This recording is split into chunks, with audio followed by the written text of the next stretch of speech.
going to be a heck of a ride. It's like drinking from a fire hose. Never a dull moment, but yes, you'll hear the stories you won't hear anywhere else, and we appreciate you being here with us for them today. I'm Justin Barclay.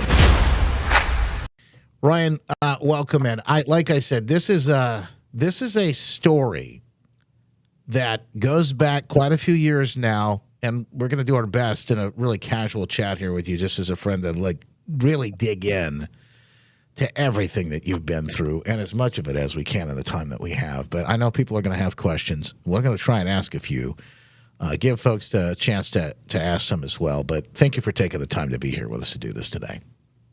Always good to be here with you, Justin. Thanks for the invite. It is a story that needs to be told. It's people, all over the state and the country that don't even really understand the depths of what happened.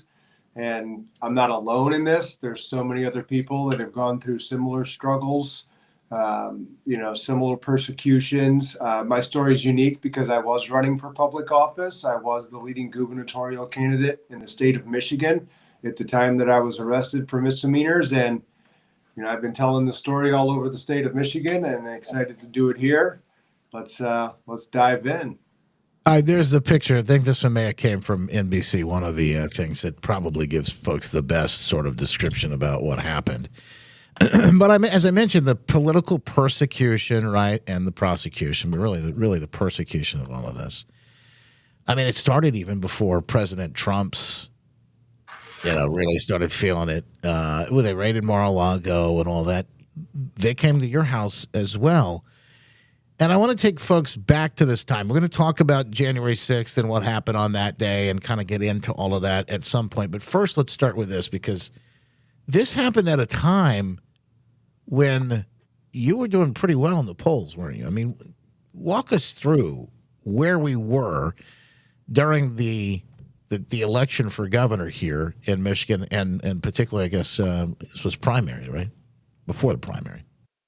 It was right before all the primary voting started. And if we want to rewind back to a time that people will remember, the signature debacle. You remember that, Justin? There was 10 gubernatorial candidates, I think, at the time, and then 5 of them didn't get their signatures because of, invalid signatures. They had, fraudulent signatures.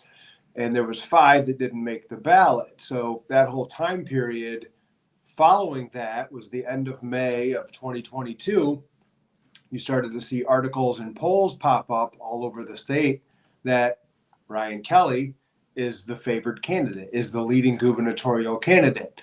And, it was multiple polls from different places that, really painted a picture of, hey, we have this guy that was, leading protests in 2020, was courageous enough to step up and say, hey, look, this is all unconstitutional. This is not how we operate in America. And then the next thing you know, the FBI shows up at my house, June 9th, 2022, and I'm arrested in front of my family, early in the morning. They raid my house for misdemeanor charges. Yeah, I gotta slow you down, because this is so much. And I gotta take people back. The first time I met Ryan, and you said something that made me think about this. Well, I think we all have a little bit of PTSD over the last several years. It's hard, like, putting these pictures together. I can't believe it's been 5 years since the insanity of 2020. But you and I first met during that year as the governor, the Wolverine Queen at the time, Gretchen Whitmer, had really decided unilaterally. We had the No Kings protest the other day, but she decided, the Queen of Michigan, she was going to shut this down, open that up, and all these things that she was making these decisions on, based on the science and the data. I remember all of that. Oh my gosh, nails on a chalkboard. You thinking back to it now, but you and I met. I guarantee you, I believe it was one of the gatherings. I think it must have been like the Deltaplex or someplace like that, and in fact, this will tell you how crazy this time was. I think Tudor Dixon was there too. A few of our other friends were roaming around, people that I got great chance to get to know since then. But that's where I got to know you and some of these other folks. Is you were involved in standing up at the time saying, look, this isn't right. So you've been very vocal from that point. And that's really where you start to sort of gain I guess, notoriety, and you had been active in government and business for a while, but that's where people really got to know you, right? It's the beginning of kind of the public version of myself, if you will. And Justin, if you remember back, the first time that I was on your radio show was April 30th of 2020. We had that protest at the Capitol. Mm-hmm. We had a ton of national news from that for various reasons. But you had me on your show at that event. We had a very simple message, a very simple objective, and that was to get the Senate to vote no to extend the governor's state of emergency declaration. So I'm on your show with you. You're covering what's happening at the Capitol. You're getting the message out there. And then from there, we've collaborated on a lot of stuff. And it was very early on that people like you and I said, hey, this is not right. And with that event on the 30th, even though the Senate did vote no, we were highly successful that day of getting them to vote no. Queen Gretchen, right? No kings, no queens. Queen Gretchen decided that she's not going to listen to what the Senate says, and she's going to continue with her status quo of shutting the state down, put your mask on, stay at home. You're not allowed to operate unless she tells you that she can move. So much about that time now, when you think back about it, it's so absurd. It's so absurd. But there were some people, and you and I, and lots of folks listening to this program, who saw that completely for what it was. And there's some people that we welcome in with open arms now that are discovering they're still waking up. There's a lot of people that still need to wake up, but that was it. So it's funny to hear you say that, to think about it. They did. They came to your house.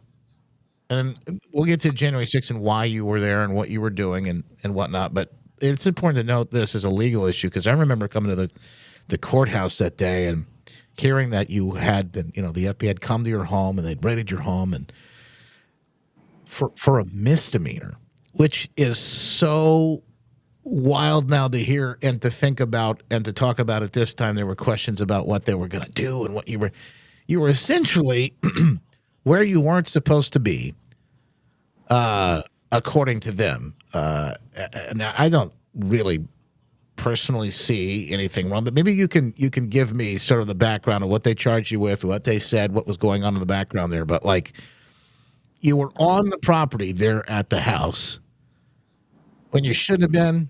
Is that essentially what they were saying? You were in an area that was secure, although it really wasn't. And I mean, that whole thing is questionable at best as well.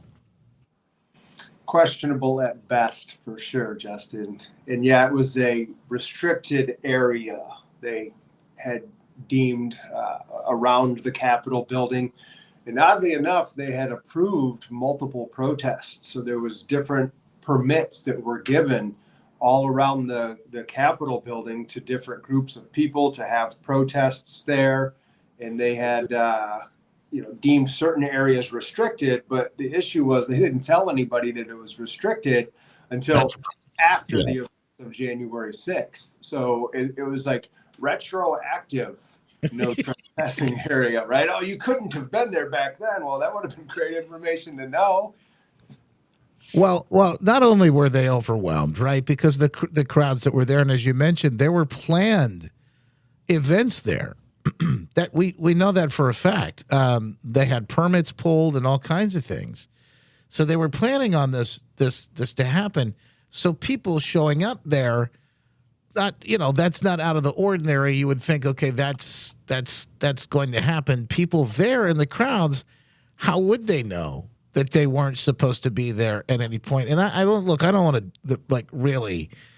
I don't want to take too much time to weigh too heavily on this, but we've all seen the videos where doors are held open at the Capitol building for people to walk right through, like they're on a tour. And you see, and the other thing that blows you away is that you see these people walking orderly through the velvet ropes and the stanchions through, Statuary Hall and whatnot there. And it just, it leaves a really bad taste in I think a lot of people's mouths, the way folks were treated. And of course, President Trump has made that right sense. I want to talk a little bit about that too. But your political persecution, the prosecution at this time, It's happening while you're a leading candidate. So, what do you make of this? What do you think happened during all of that time? Just your personal opinion. My perspective on it, as I was able to A, live through it, B, reflect back on it, ultimately spent 60 days in prison because of it. And I'll talk a few details about, what the government said and also what the judge said at my sentencing about all of this. This will probably make a lot of people mad. It'll make a lot of people go, that's not right. Hey, you have a lawsuit. Hey, there's this. So we'll get into that in a minute. But, to your point, Justin, I'm the leading candidate according to all these different polls. I was 100% in, and you know that, Justin. I was 100% in. I spent all of my time connecting with people, traveling around the state. I would go to restaurants, grocery stores, cigar bars, different stores, just introducing myself just to random people in the general public because I wanted to meet people and earn their vote. I was 100% in, and that's why I started doing so well and was the leading candidate. So they needed to interfere with my election to plant seeds of doubts in the mind of voters. That, at that time, if you remember, you saw on the news, they kept playing the same clips of the January 6th stuff where there was, a lot of conflict with law enforcement officers, putting on, replay all of that, and then sending all these people to prison for extended periods of time. And in the mind of a lot of voters that maybe don't pay as much attention as you and I and some of the people listening to this, you see that and you ask the question, hey, is this guy going to go to jail? Is he going to be able to go against Whitmer? There's a lot of people that still don't even realize that I had misdemeanor charges. I was also, before they went after President Trump with the 14th Amendment to try to keep him off the ballot, they had lawsuits here in the state of Michigan deeming me an insurrectionist, trying to keep me off of the ballot. So voters, to the tune of hundreds of thousands, which I couldn't meet that many people personally, they planted seeds of doubt. And I think a lot of people were thinking that what's going to happen to this guy? He's a fighter. They're doing him wrong, but I want Whitmer out of office. So that was their main thing. Interesting picture right there. I can make a comment on that one if you want. Absolutely. Tell us. So I have the video of that part right there. And in the video, you'll hear people start screaming USA, USA. It starts as a faint chant. And then you see me screaming USA, getting people to continue to scream USA. So interesting enough, I have a video of that. And that's one of the ones that they used, that I was such a bad guy.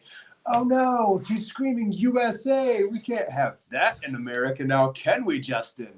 It's interesting because you don't know what you're seeing when you take a snapshot in time like that. Pictures, you don't know, or you're calling for people to come inside and ransack the Capitol there, or was this you again chanting USA as you said? I mean, but these pictures did the job too, as they as they share that stuff on the news. What was it like when the FBI came to your house? I know you and I have kind of talked a little bit about this, but what was it like? I can't imagine. You got your kids, you got your family, and you have a large family, various different age ranges of the kids and whatnot. But that had to be, as hard as it was on you personally, I think it's probably harder as a dad. I just can't imagine thinking about what it did to your kids and your wife. 6 kids. My wife was awake with me when the FBI showed up, and a couple of my kids were awake. Most of them were still asleep. And, the FBI shows up. There was like 30 agents or so too, Justin. I mean, it's complete, for a misdemeanor. They could have been just sent a letter, hey, can you stop in? We're going to charge you with this. They had to put on this show. So they had like 30 agents showed up at my house. There's guns drawn with all this stuff. They're all, holding their AR-15s or whatever, their issue was. And they had helicopters circling the house too, Justin, for a misdemeanor. Wow. They had helicopters circling my house. And, they wanted to get my phone and my hat and my shoes and the stuff. And again, this is for a guy running for governor. Yeah, I was the leading Then that, gubernatorial candidate. if that's not theater in itself, that make you look a lot worse than you. I mean, a misdemeanor is like, that's like, did you jaywalk? Did you trespass? Did you something that I mean, it's just crazy. To your very point there, Justin, that whole thing, the picture you showed a minute ago, the theatrics they did at my house, make this guy look bad so that they could derail my campaign and keep me from being the one that went against Gretchen Whitmer, because I would have doubled and tripled down on all the things I was doing. But back to the story there, they told me they're looking for my hat and they're looking for, plans. We're going to be searching your house for plans of the U.S. Capitol, or trying to overthrow the government. And I'm just laughing at these guys, going, You're serious right now, aren't you? You're really serious right now." And so they take me out of the house. I didn't get to see all this, but my wife's telling me, they're waking the kids up. They're taking them all out of the house. They start tearing the house apart, looking for these plans that were so important that, little side note here, they never found because they're non-existent. But here's a funny story too, Justin. So my son, who was at the time 4 years old, today's his 8th birthday, by the way. So this was 4 years ago. He was just about to turn 5. So they woke him up and he's like rubbing his eyes as the FBI is walking him out of the house. He sees they got their guns drawn and, taking him out of the house. And he's like, "What's going on?" And, my wife's like, "Oh, the FBI is arresting Dad." So my 4-year-old at the time looks at the FBI agents and he goes, "Go arrest Joe Biden, not my dad." He knows. Good. That's good. The 4-year-old knew. That's smarter than they give them credit. Well, those kids, they really do. They pick up on quite a bit. So what's it like now? I mean, what was the effect on them during that time? I can't imagine being away from them. I can't imagine. I don't like to leave my kids for very long at all to go on trips or things that I got to do, but I do, and I just can't imagine how long you had to be away from them. What that was like for them. The whole thing was very psychologically traumatizing for them, being that they're kids, for my wife as well, having her husband, ripped away from her. It was hard. It was definitely hard. But also, too, let me not just paint the picture of doom and gloom, because in life, we all go through hard things.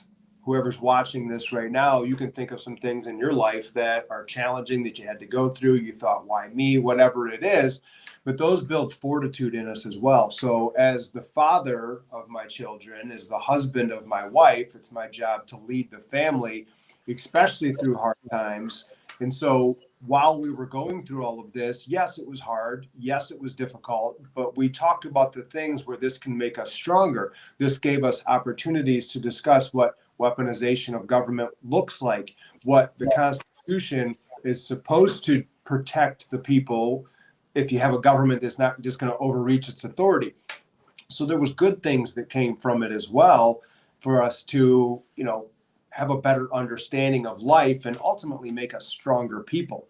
But it was hard. It was challenging. And I don't want to get too far ahead of ourselves here with what it was like in prison. But since we're on this topic, when I would call my kids from prison, I was in a prison, and you look around you and there's 100 and some odd guys, basically in an oversized hotel banquet room. And my kids would ask me, "Hey, Dad, how you doing today?" And my response was, "I'm doing fantastic. And I'm really glad that I'm talking to you. How was your day going?" Because I still, even though I was in that place, I'm responsible to build my children up and to make them stronger people, ultimately better, adults that will, bring value to society. So, even through all those hard times, we found ways to try to, look at the positive side of everything, which is important in every situation we go through. Yeah. Well, I can't imagine what that was like. What was that like, prison, that and people that you met there, What was this whole experience like? Yeah. Before we jump to that, let's just back up just a touch leading up to the sentencing itself. And then, that'll segue right into that. Okay. So the results of the primary election came in. They had declared Tudor was the winner. She moved on to, go head to head with Gretchen Whitmer. And leading up to, there was the looming federal charges over my head after that. And so, we delayed for a little while, but ultimately, we were going to go to trial. We were building a strong case. We had some really good things in place. And the reason that I pled guilty is that 2 months before the trial was going to start, we received a message from the United States Assistant Attorneys that were on the case that said, hey, we're going to do a superseding indictment and we're going to, charge you with felonies basically, unless you want to take the plea deal. The plea deal's on the table. And what were the felonies? What did they? I kind of remember some of this, but what were the felonies that they I'd have wanted to look up and look at what the exact numbers were of what the charges were. I don't remember off the top of my head, but it was just some things that one of them was like destruction of property, but it was like a broad term that, I asked my attorney, I said, so wait a minute, you're telling me that if I were to go on a federal property and I break my own cell phone, just crack the screen, that technically I would be guilty of that charge? He says, yeah, it's that broad. Wow. And I'm thinking to myself, like, are you kidding me right now? And so a DC jury, it's rigged against you. So I had a decision to make. I had to decide as a father, as a husband, do I want to take the risk now of, multiple years in prison with these felony charges, or do I want to plead guilty to a trespassing? So I made my decision there and pled guilty to the trespassing charge. And leading up to the sentencing, you have to do so much paperwork, Justin. They want to know every aspect of your life, all sorts of things of your history. You have to provide all this documentation. They do all these historical searches on you to figure out the sentencing recommendations. And the government sentencing recommendations, here's where it gets really interesting, Justin, is that they were just as much focused on what it was I said about the 2020 election and about January 6th as a candidate than what I actually did on January 6th at the Capitol. That's incredible. They kept citing, well, Mr. Kelley had this Facebook post and Mr. Kelley said this about, the election. And so you're being punished for your speech. That's it. They wanted to, not for what you actually did at the Capitol, but how dare you question the 2020 election, which now we're starting to find out more about, and we'll dig into. I want to get your thoughts on that, but also January 6th as well. But we're now starting to find out that there are legitimate questions and there are major implications of foreign actors. China, just the latest, as we have the FBI notifying, of course, the latest with Congress, and that they were actually trying to produce ballots. And they were trying to produce fake IDs and sway this election, or the way we felt about it either way, and maybe both. But this is not a conspiracy theory. This is something that, folks in a bunker are dreaming up. This is actual fact that I think that we've known for a while, but we're just now being allowed to find out about. So you said, hey, and I think some of the others that went to the Capitol that day, it sounds like to me anyways, like, there's something wrong with this election. Something doesn't smell right. And to this day, just look at the numbers. Joe Biden got the most votes than any president in the history of this nation. Even Trump now, winning in the landslide the second time around. You got the more votes than Obama? You're still not allowed to ask those questions, I guess. But, that was what you were really going to be sentenced for, punished for, it sounds like. And it's, in their own words, I have it in writing from, the sentencing memorandum from the government and then also from the sentencing transcript, because they brought it up at the actual sentencing. They kept citing, his Facebook post about this, and, he brought this up afterwards to make it, they're punishing speech. And the judge during the sentencing, and I have all this in writing as well, he says that I misused my platform as a candidate for elected office to lie about what actually happened. And that's not the exact quote, but that's the general of it right there. Who was the judge, by the way? Chris Cooper is his name. He's DC. got a lot of work. In fact, we talked with Julie Kelley, who has been following all of these throughout the history. And I know she stayed up on yours. In fact, I think she was there. She was. Throughout yours. And on the day that you were sentenced. But she talks about how bad some of these folks were. You and the rest of folks, on the flip side of this, President Trump comes, not to fast forward too much, but he comes back into office and he says, this never should have happened. And he sort of wipes the slate clean, although I don't think that's possible to do for everything that you've had to go through. In some ways, some might say it's a service to your nation, everything that you had to go through. Wouldn't wish it on anyone, but to get to the place where we are today, and things seem to at least be going now, it sort of seems that way. But have you had any other contact with some of the other folks? Were you locked up with any of them that had similar experiences? Maybe spoken with Julie Kelley or these people that have really cataloged the abuses? Because that's what I want to see, is those wrongs righted. As far as those people that are on the bench, they should never be able to serve again. They should be completely, I think, even worse than wiped off the bench. I think there should be some real accountability that happens there, because it's abuse of power. It is. The judge continued in my case to say that, I had a lot of people that voted for me and followed me, and I lied to all them. He agrees with the government that a term of imprisonment was needed, but not to deter me from crime, but to make an example out of people like me for all of the things that we've talked about today. Incredible. So 60 days in prison, Justin. And I was pulled from my family just after Thanksgiving of 2023 and was in a federal prison through Christmas, New Year's Eve, New Year's Day, my son's birthday.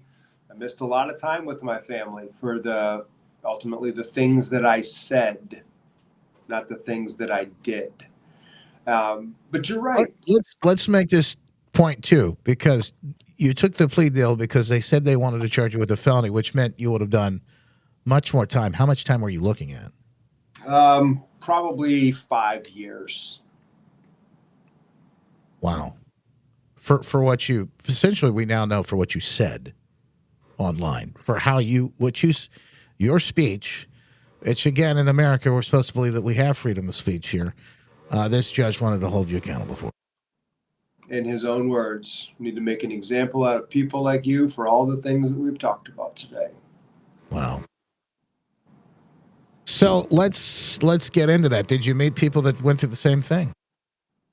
There was a couple of J6ers there. It was, for me, it was a drive yourself to prison day. I had to get up at 2:00 in the morning, and my wife and I get in my car and we drive to Oxford, Wisconsin to drop me off there. So a wild experience there, driving yourself to prison. And again, like you said, something you don't want to wish on anybody for this. I was a political prisoner, and I knew that going into all of this as well. So that gave me a certain amount of strength that God is pulling me through something difficult to make me a better person, sharpen the axe, if you will. So, there was a couple of other J6ers in there. When I got there, you're surrounded by people, and they want to know if you're, a child molester or if you're a snitch or whatever. And, hey, I'm a J6er. One of the other guys was a Trump supporter. He's like, yeah, Trump 2024, let's go. And, there were some other people that, weren't, I guess we'll say. My cellie, the guy that was shared a cell with me, he was a pro-Putin Ukrainian who does not like Zelensky at all. Wow. Some really wild conversations there with that guy. He had been there for like 14 years or something like that. But it was not a good experience at all. The conditions, were not real great. The food, hey, you You're hungry, you're going to eat, right? I mean, that's kind of how it goes. Wasn't totally terrible that bad, but it wasn't that good. We're not going to go there and say it was that good, but it was tough being away from the family and having to go through all of this stuff and whatnot. But ultimately, I did the 60 days and then was reunited with the family. I like I said, I can't imagine what that's like. I know that it's built something in you that I don't really know what exactly will be used for, but I believe that that's the way the Lord works is redemption. He doesn't cause these bad things to happen to us, but He can use them and will oftentimes. In that process, that redemption process is just it's miraculous. So Lord only knows what it'll be used for. Not just with you, but also your family, your kids now. You think about have had this experience of watching this happen to their father. And who knows what that creates, the drive and the purpose inside of them in the future to move forward. So, we've been praying for this, but like this audience and so many throughout the states and in the country, praying for you in particular, but so many others and President Trump, et cetera, during all these times, these trials and in these tests. But we'll continue because I know that this is something that you're continuing to face. You got. I want to talk about like the state of really the way that we're starting to find things out now. President Trump's second term, and we're starting to get the pardons, you get all these things coming through, but you get the stories that we're just finding out. China was involved, making these fake ballots, making the IDs. They tried to influence the election. We know that. I just, think of President Trump says it the best way when he says it was rigged. It was rigged because it wasn't necessarily one thing or another, in my opinion. I'll ask you what you think. But if you take all of these things together, and even just from the perspective that the story about Hunter Biden's laptop, it shows you the way the social media, the way the mainstream media treated everything. They had already picked their result. They had picked the outcome, and they were going to do anything and everything they could to ensure that happened. So is there one little thing that maybe one smoking gun that proves it all? Now, I think it's a number of things, but I think we now have enough evidence and will continue as they start to dig into these things. Now we have the president calling for a special prosecutor to look into some of these major issues. And I think we ought to have somebody that looks into these judges. I think we ought to have somebody that looks into the folks at the Justice Department. Somebody that looks into the folks at the FBI that were behind the scenes. I know we got good people in all those places still. And by the way, they're trying to turn things around right now. I know that that's happening. But until we have like a clean house, we've actually swept this place clean and we have full accountability, I don't think we can move forward as a country. You're right, Justin. And that's a lot of moving parts. There's, as all of that needs to be sorted out, if you will, the moments of time still continue. Now we're talking about the stuff with Iran and Israel and, all the tariffs. I mean, time doesn't slow down for anyone, but you're so right that if we don't correct those wrongs, and it's not like you said earlier, like jaywalking, like, oh, somebody was jaywalking, like, okay, just don't do it next time. I mean, these people did rig an election. And here in the state of Michigan, just look at how our election was handled. The U.S. Constitution gives the authority to the legislature to determine how the election is ran and operated, and then the Secretary of State carries that out. The Secretary of State, who now is running for governor in Michigan, decided she was going to change all that stuff on her own. She was going to change rules and how things are done and how things get, taken care of. And so just that alone makes it unconstitutional. And you mentioned the Hunter Biden laptop story. That was suppressed. That was censored. Social media companies were, let's call it, approached by the FBI to decide what might be allowed on their platform and what they might think shouldn't be allowed on their platform. And that story was censored. Don't you think people would want to know the truth about that? I think so. The media colluded with all of this, like you said, picking and choosing the winners because they wanted Biden. The hate for Trump is real. The hate for America is real. And, you go to your gut feeling.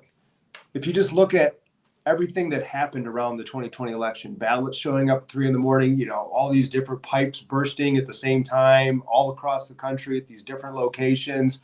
You just look at the thing as a whole. And like you said, it's not any one particular thing. You just look at all of it and go, something ain't right with that.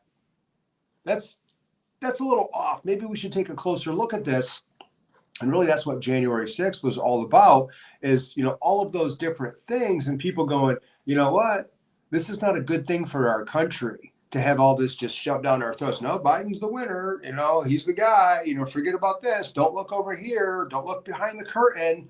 And we had questions, and we still have questions. Yeah. And I hope you're right, Justin. I hope that accountability does come, because it's what people did it's serious. And, Fauci gets the pardon all the way back to 2014, and Biden's whole family gets a preemptive pardon all the way back to 2014. The January 6th committee, preemptive pardon all the way back to 2014. The other officers that lied. Maybe if they weren't done by auto pen, that whole thing might be becoming unraveled as we speak now. But to your point, you're right. I mean, all of these things that happened in the past, and they need to be confronted, are still happening and present as the president is trying to fix everything that he's dealing with today. You've got the whole piece as we're speaking today. Here's just the news happening today.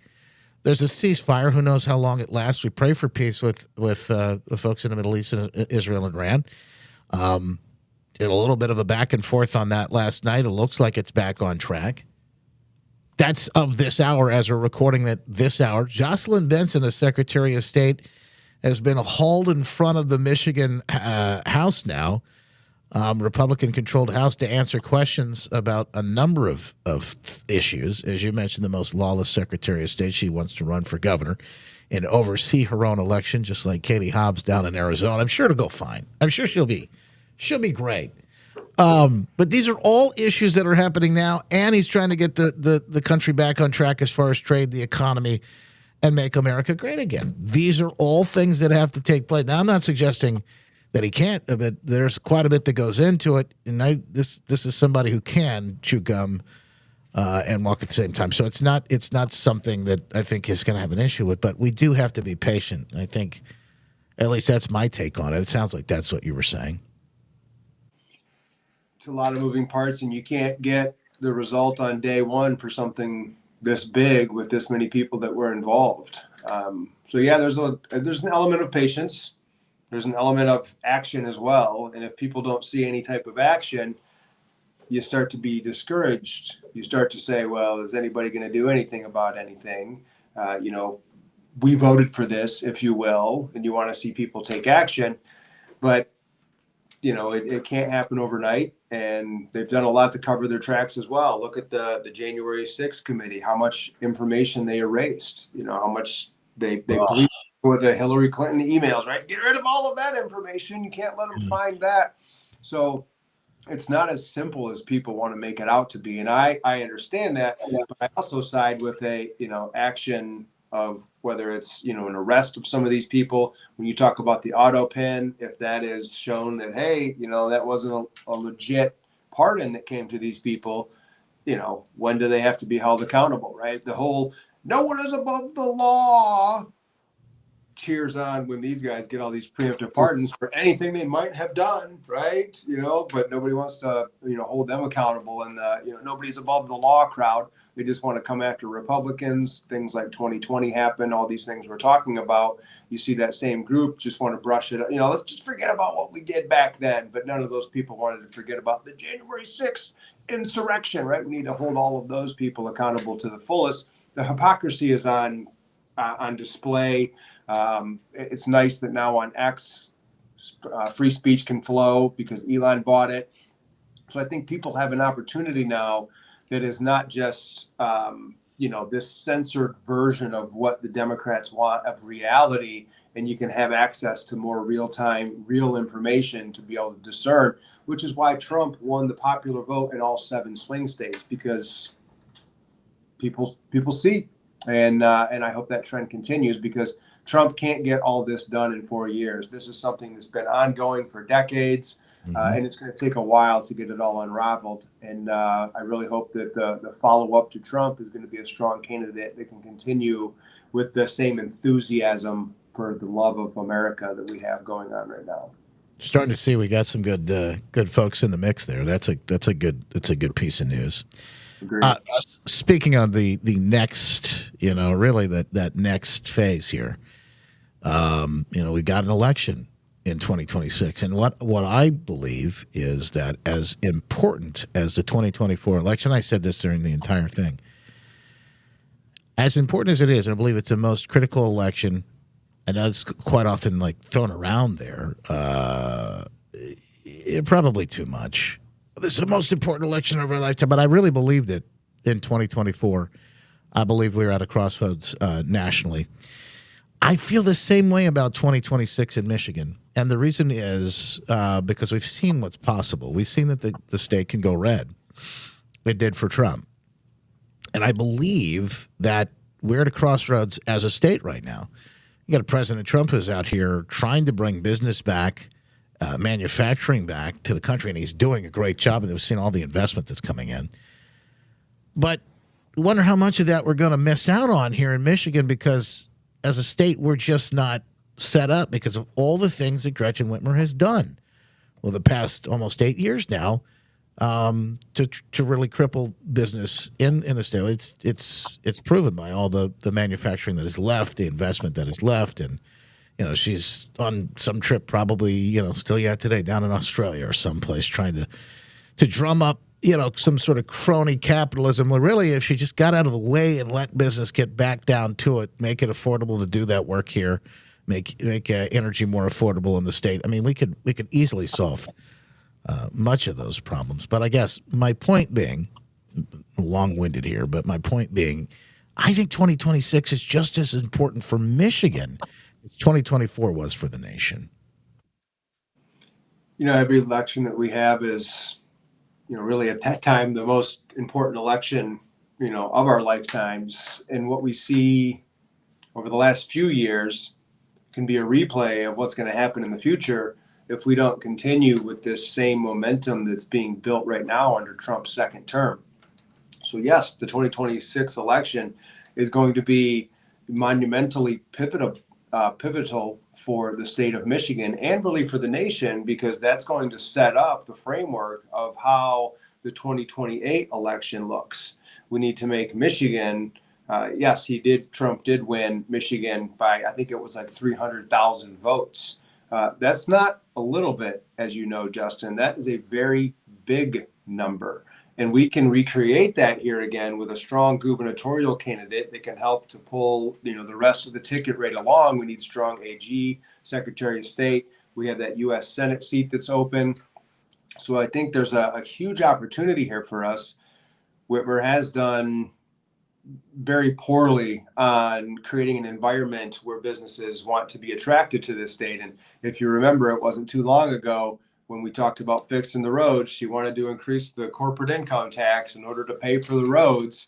And what do you think businesses are going to think of that? They're going to think Indiana, they're going to think Ohio, they're going to think, anywhere else but Michigan. And we have to get that mentality pushed out of Lansing and have the mentality in Lansing that says, I put out, and this is not a declaration of running for governor or anything, but I put out the Kelley blueprint for Michigan. And this is just one of the ideas that I had on there. It was that, reduce that corporate income tax 1% per year down to 1%. And any business in the state of Michigan that has under $5 million in revenue, your corporate income tax is 0%. Make that investment in your business. On top of that, with the energy, I know that this isn't a switch that you can just turn on, but Michigan needs to be a nuclear powerhouse. We need to have nuclear power that provides clean, inexpensive electricity so that businesses and homes can be powered at much lower rates than where we're at right now.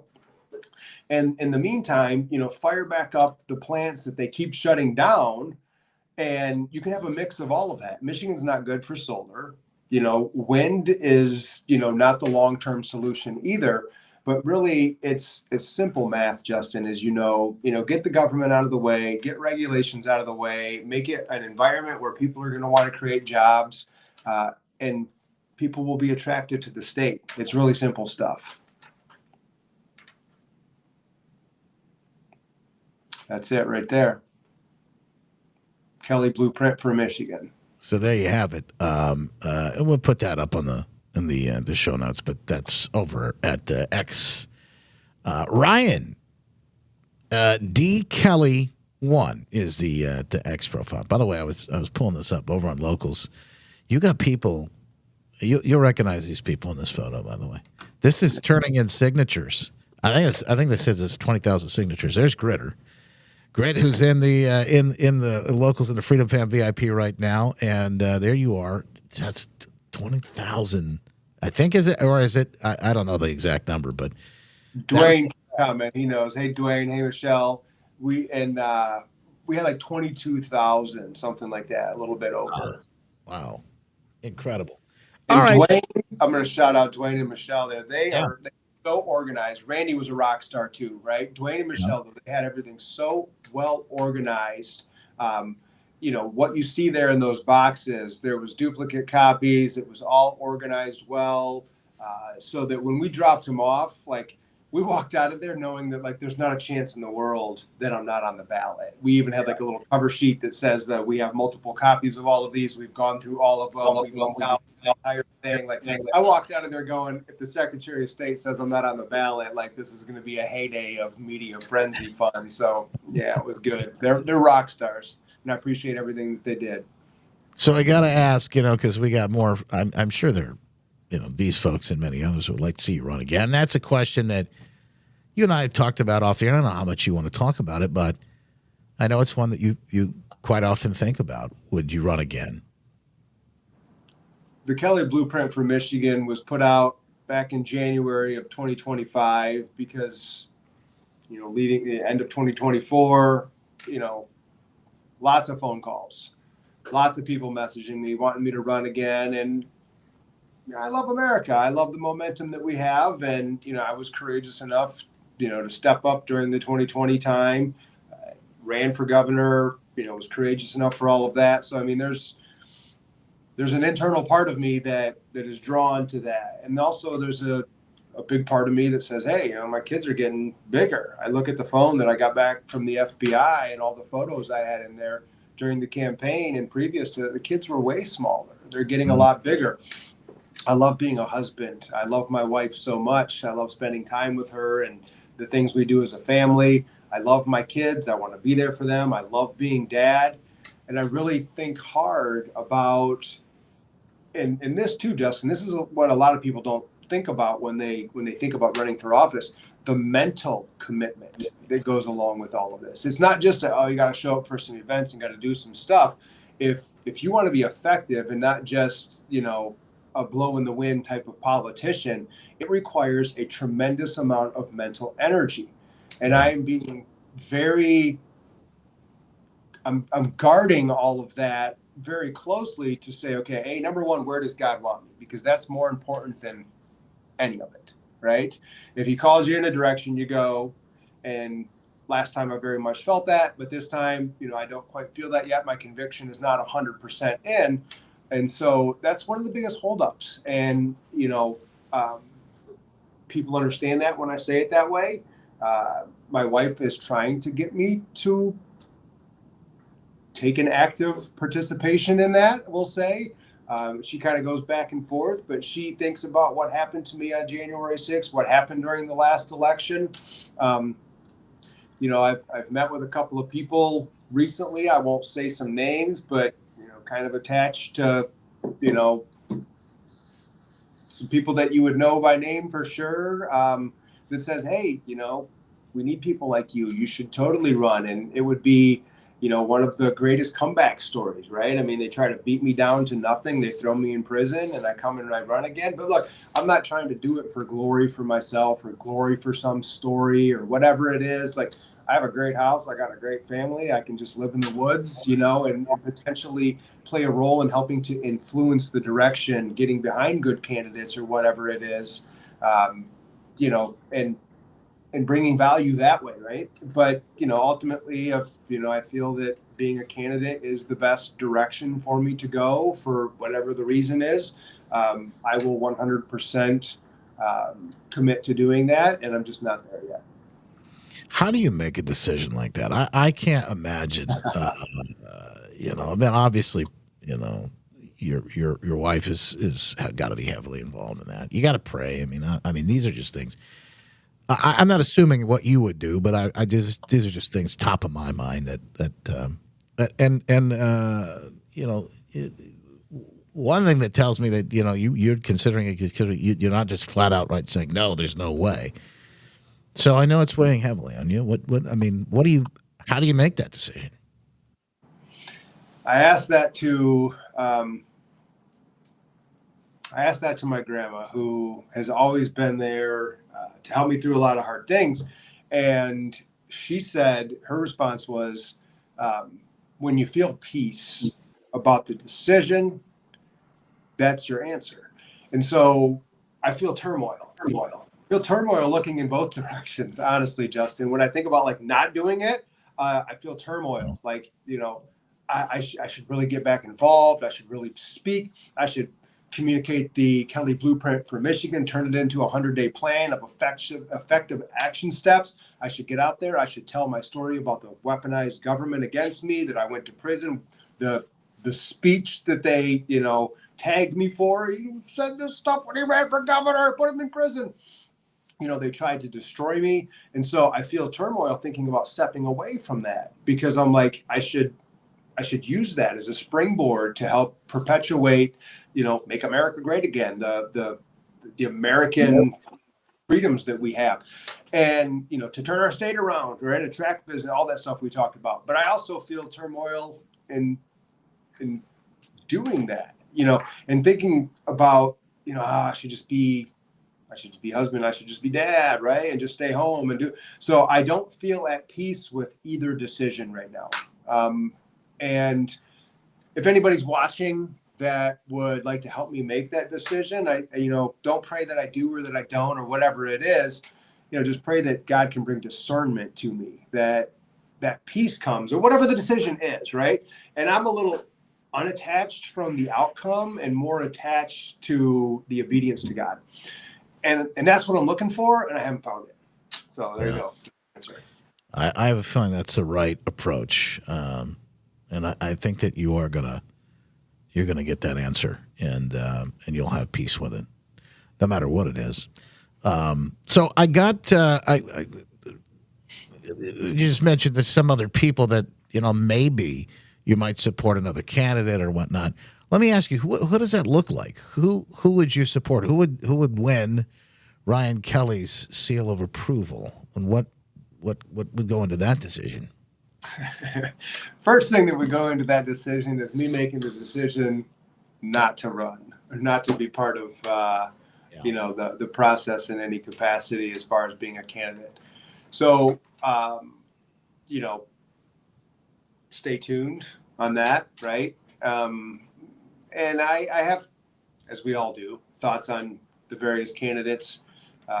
There's pluses and minuses to all of them, and I did put a TikTok. I got my TikTok back, Justin. I had my governor account TikTok with like 100 and some odd followers, 100,000 followers on it. TikTok had it shut down for 2 years, but they turned it back on the other day. So I've been posting on there, and everything's starting to go viral again, and the following's growing. So that's exciting. I can use that to get that information out to people.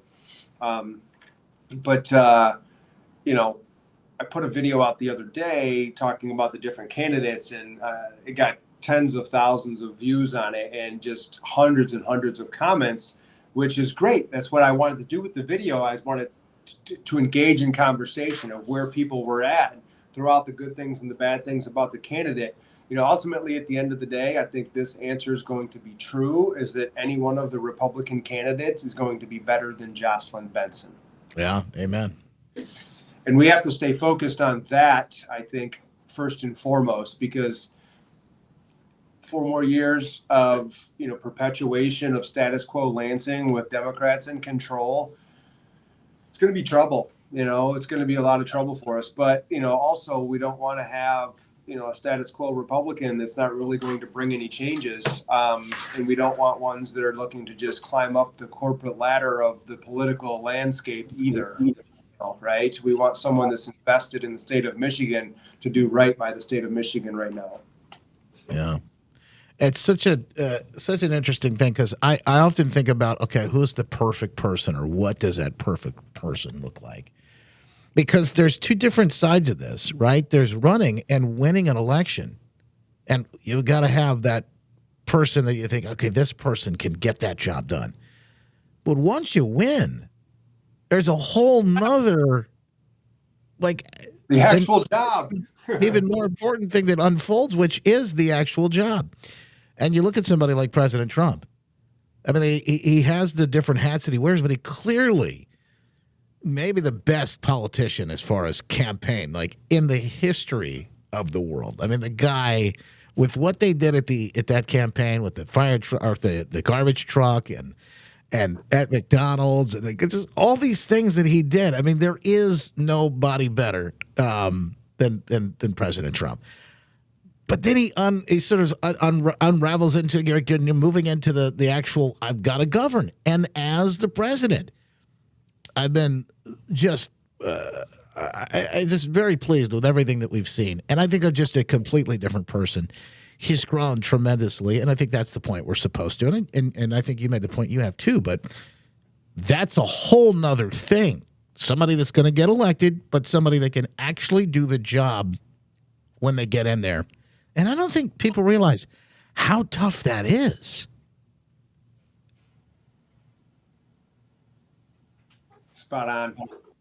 It is two different things, totally. Perpetual campaign mode, you're always trying to be out there to, shake hands and kiss babies, if you will, versus doing the actual job that makes the changes that actually bring value to the state, to the country. It's tough. And that's a consideration that I have as well with looking at, the landscape for myself is, in 2020 and 2022, that, time period, there was very specific things that our state needed to really back away from in order to move forward. And that landscape has changed as well. The Kelley Blueprint for Michigan reflects a lot of those changes. We have different issues now. And I think you bring up a great point and something that should be talked about more when whoever the candidates are, when this all unfolds, is the actual governing job and finding out where people stand. Not on a broad scale of like, oh yeah, we need to uphold the Second Amendment. That's like played out, nonsense. Or I'm pro-life. Like, those are great viewpoints for people, but diving into the details of how people are going to make change, and then a promises made, promises kept type of environment where, hey, this is the plan. Hey, this is how we're going to get it done, and then being able to have basically a scorecard. How'd you do? Yeah. What was the results? How's the action? Does the audio match the video? And it's going to be a really good question. And, the interesting thing is that some of the candidates that we have now, they have a history in government. It was interesting in 2022, right? None of the people that ran were, former, government legislators or part of the government. It was really a group of, group of outsiders that were saying, hey, we're going to go to take out Whitmer. They just ended up taking out me, right? Showing up at my house with helicopters early in the morning. But this time around, it looks a little bit different. So there's a little bit of a historical track record that we can kind of look at that might be an indication of what people did forward. And here's a quote, Justin. This is so important. And I really want people to look at this and understand, because this goes back to the beginning of our conversation, you and I talking on April 30th, you being part of this whole deal in the beginning. Look, a warrior is judged by how they fight during the battle, what they do during the battle. They're not judged by what they say years down the road. Oh, well, that was a bunch of nonsense what they did back then, and what did you do? Did you stand up and fight? Did you put yourself out there? Did you put yourself in harm's way to do the right thing? Or did you stand back in the background and wait for the political winds to shift to find out what's cool and what's popular and then say those things? Where were you when it mattered? Because we know where you'll be when it matters again. When do you have to make, what's the deadline? When do you have to make a decision by? I would say probably September, the 20, what is it, when the Mackinac Leadership Conference happens? Sure. 19th or the 23rd or something like that, right? Don't quote me on either of those. But I would say probably by then would be the best time. That way you can really get geared up and ramped up.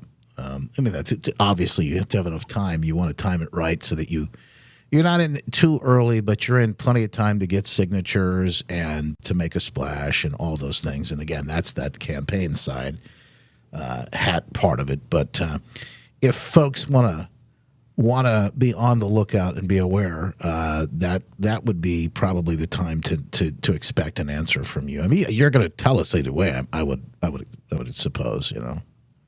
I'll let people know for sure. And well, here's the thing too, Justin, and this, because last time I started very early because I was relatively unknown, and I felt convicted to do this. I was pulled in this direction. I was 100% in from the very start, right? Almost 2 years early.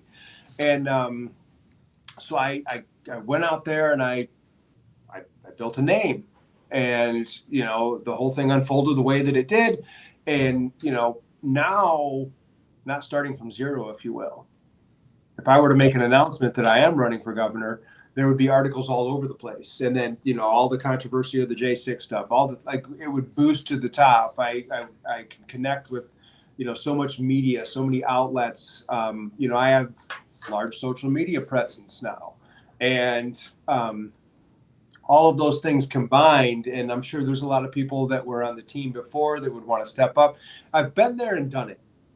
That's the thing with this. I've been there and I've done that. I know what it takes to get the signatures. I know what it takes to become an actual candidate. I know what it takes in order to build up a campaign that the powers that be would look at and go, arrest that guy, derail his campaign. I know the strategies it takes to become, someone that, is a viable candidate. And I could do that all over again.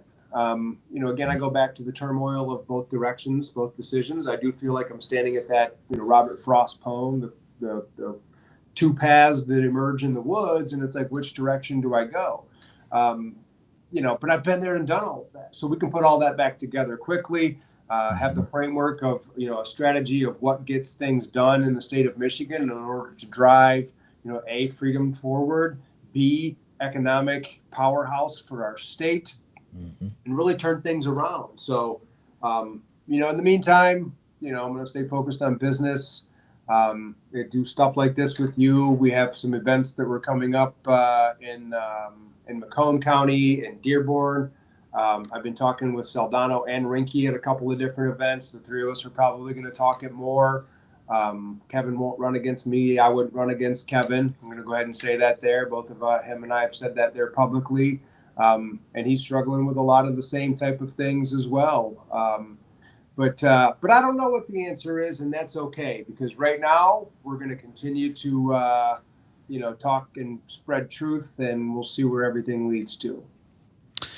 And I'm sure you'll come back and talk with us when you have the answers. But Ryan, in the meantime, we appreciate you. We're going to continue to pray for you, obviously, and the family, because I